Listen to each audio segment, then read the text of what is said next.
Bom dia a todos. Como já foi apresentado, eu sou Álvaro. Eu trabalho na Embrap ou Embrapi, como queiram. Nós vamos ficar com essa dúvida até o final do dia de hoje. Eu estou com ela há alguns anos já. E eu queria agradecer inicialmente à doutora Clementina e à organização do evento pela oportunidade de falar da Embrapi. Ouvindo as palestras até agora proferidas, eu digo que o que eu vou explicar aqui provavelmente responde a alguns dos desafios colocados pelos outros palestrantes. E isso não é coincidência, a Embrapi foi pensada para isso. Então, o que eu pretendo hoje é contar um pouquinho o que é a Embrapi, o que nós fazemos, como nós funcionamos, e vamos mostrar alguns resultados do nosso trabalho para vocês. Na verdade, trabalho dos institutos que são unidades ou polos Embrapi, conforme eu vou explicar em seguida. Na Embrapi, eu trabalho no que se chama coordenação de acompanhamento técnico. Eu vou mencionar que nós não discutimos projetos, nós discutimos planos de trabalho de ICTs e grupos de pesquisa brasileiros para um período de credenciamento que, em geral, é de 6 anos. Então, nós acompanhamos o trabalho da ICT, nós não acompanhamos o projeto específico. A relação de projetos é diretamente com o mercado consumidor do P&D, que são as indústrias. Eu vou detalhar isso em seguida. Então, eu vou falar um pouquinho quem somos. Já fomos enunciados aqui pelo Luiz Henrique do MCTI, que é um grande parceiro. Nossos objetivos. As unidades e polos Embrapi, eu vou caracterizar o que eles são, para vocês entenderem. Talvez alguns de vocês já conheçam, me perdoem se eu estiver sendo repetitivo para aqueles que já nos conhecem. Como é que funciona o nosso modelo de financiamento, como é que se dá a interação com indústrias, o que é um projeto Embrapi, você acabou de dizer a questão do Vale da Morte. Aqui nós trabalhamos exatamente no Vale da Morte com os projetos. As nossas unidades têm o compromisso de fazer P&D para a indústria nesse Vale da Morte. Eu vou mostrar como é que nós lidamos com isso. Vou mostrar para vocês um mapa de unidades credenciadas e vou falar sobre o que nós temos em portfólio e comentar de uma chamada que está em andamento, que já estamos em fase de análise das propostas e em que a área da saúde é focalizada como área estratégica, ok? Então, nós somos uma entidade relativamente nova, temos 2 anos de criação. Aliás, Embrapi, a sigla significa Empresa Brasileira de Pesquisa e Inovação Industrial. Mas nós não somos uma empresa, nós somos uma organização social, certo? Acreditada, reconhecida pelo MCTIC e pelo Ministério da Educação. E, na verdade, nós somos operadores dos recursos desses ministérios. Há outros ministérios que discutem conosco pautas de trabalho semelhante a essa, nos focos específicos de interesse, e o Ministério da Saúde é um deles, não é o único, mas hoje os nossos 2 financiadores são o MCTIC e o Ministério da Saúde, certo? O que nós fazemos? Nós selecionamos e fazemos um processo de credenciamento de instituições de pesquisa que trabalhem para um mercado brasileiro, ok?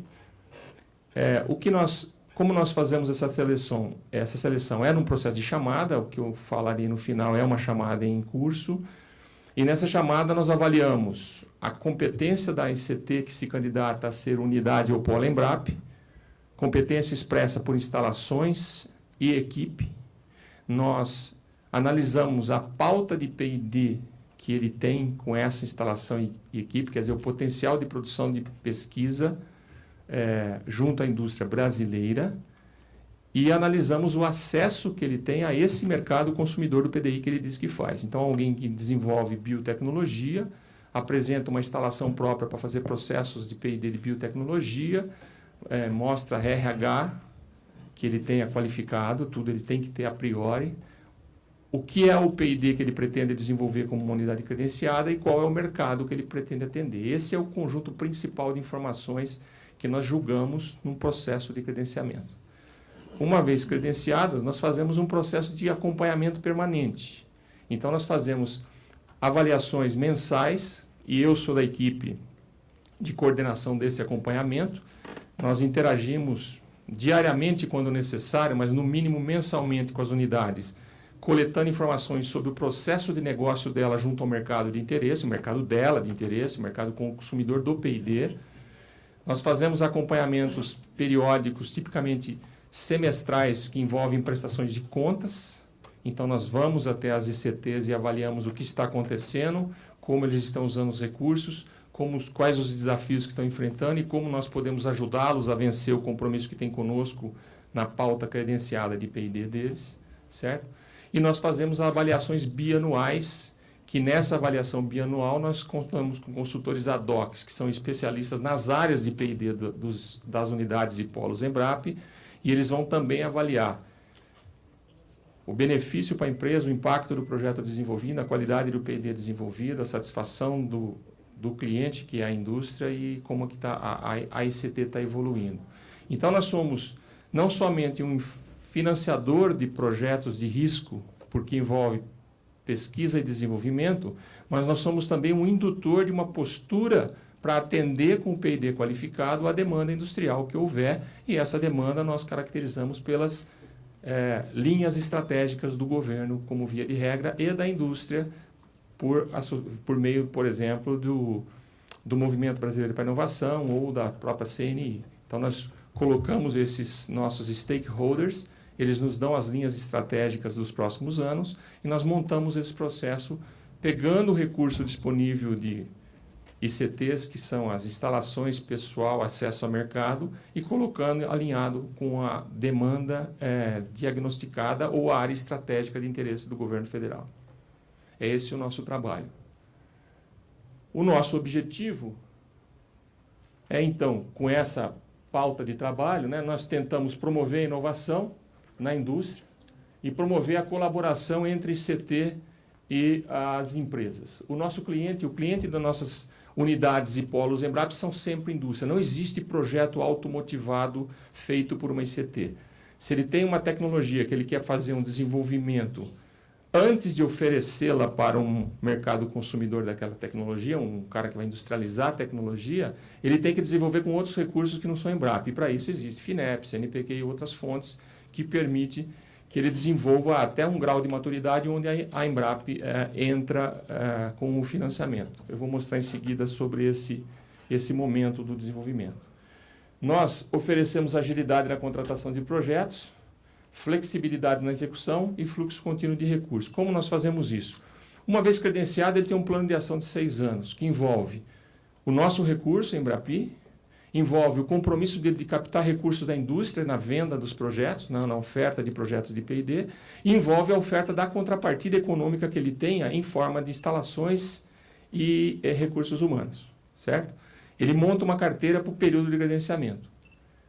A agilidade, que é a nossa proposta e nosso objetivo, funciona assim. Nós damos o recurso para ele a priori, nós não temos rubricas fixas para o desenvolvimento do P&D, então se ele tiver que trocar reagente A por reagente B no meio do projeto, é decisão dele. Nós vamos avaliar ele com o projeto em curso, e depois ele vai ter um especialista para conversar no final, depois de 2 anos, sobre a decisão que ele teve de trocar o reagente A por reagente B. Então ele vai conversar com alguém, mas nós deixamos ele trabalhar livre dentro da competência que ele tem e da autonomia que ele tem para fazer a gestão da execução do P&D e da aplicação do recurso. E o nosso fluxo é contínuo. A qualquer momento que ele chega a um determinado limite mínimo do recurso Embrapa que ele tem lá disponível na conta, ele nos faz um contato, a gente avalia a informação mensal dele, estando tudo em ordem, a gente libera um novo volume de recursos para ele. Então, essa é a nossa proposta de operação que dá esses elementos dentro do modelo de funcionamento da Embrapa. Então, temos então com isso o objetivo de atender a demanda de empresas por inovação e áreas estratégicas do país, já que a pauta de credenciamento a priori é definida com base em áreas e linhas estratégicas. E com isso nós compartilhamos o custo do desenvolvimento de PDI e os riscos inerentes à inovação. E aí é uma premissa do modelo de financiamento Embrapa. Tanto maior o risco e tanto maior o impacto de um projeto, mais adequado é esse projeto para a aplicação de recursos Embrapa. E quem decide isso é a ICT, em conversações diretas com a indústria. Então, as unidades são aquelas que têm o histórico de atendimento de empresas, que têm capacidade técnica, infraestrutura pronta, gestão de projetos e financeira, tem foco tecnológico e tem agilidade de contratação.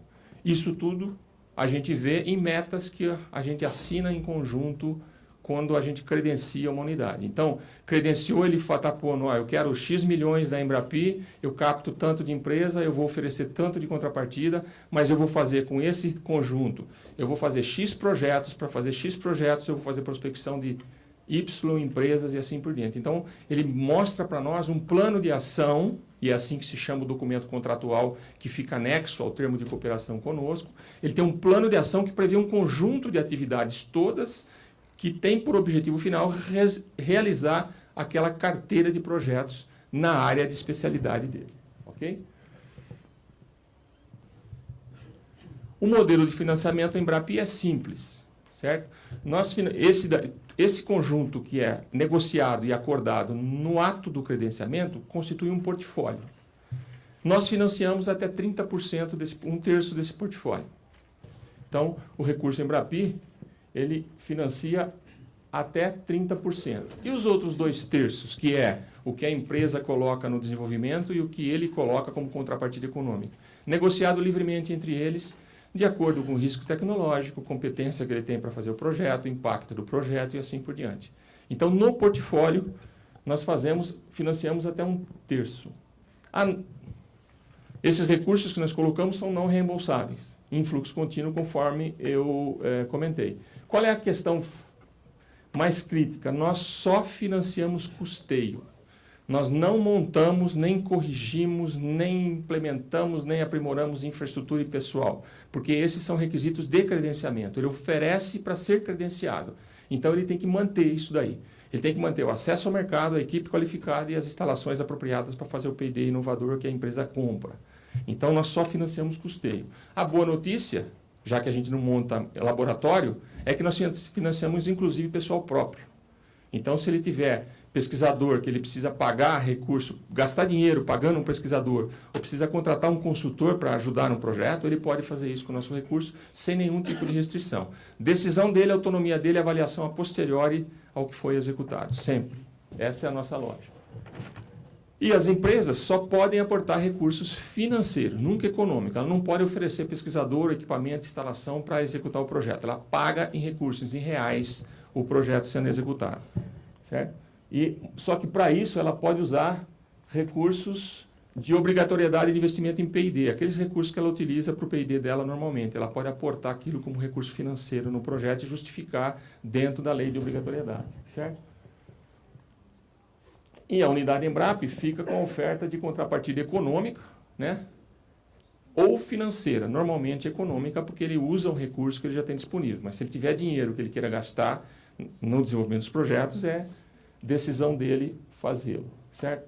E aí, como é que acontece a interação de unidades e polos, unidades, polos com empresa, com a indústria?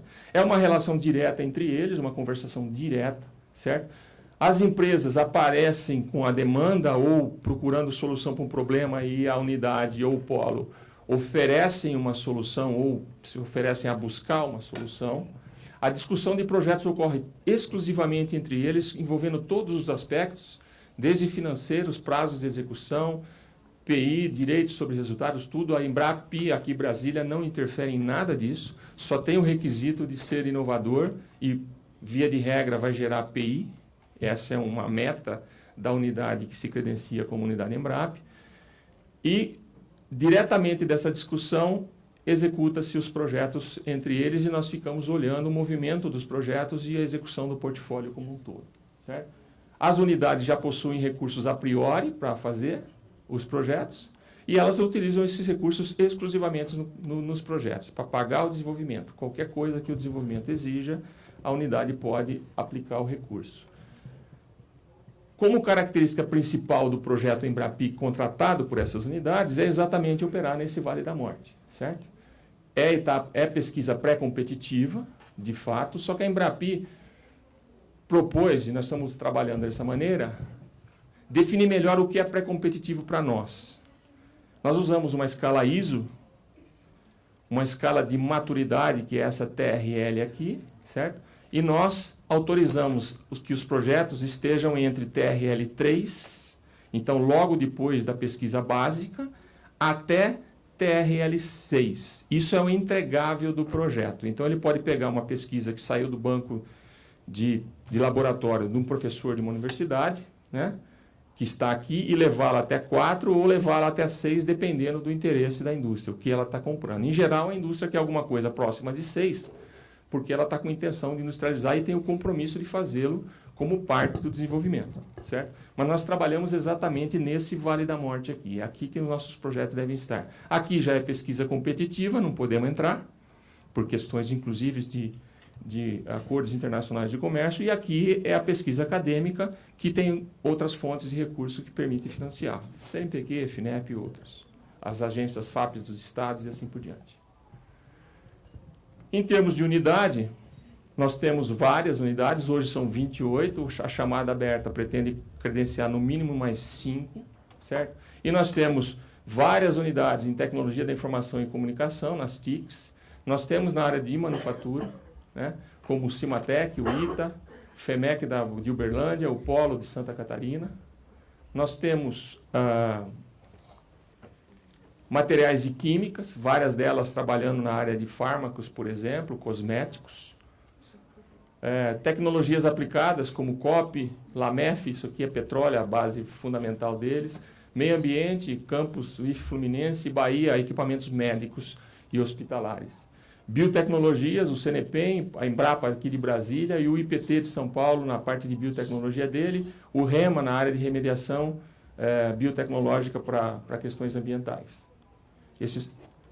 Ok, estou terminando, obrigado. Essa é a distribuição regional das nossas unidades.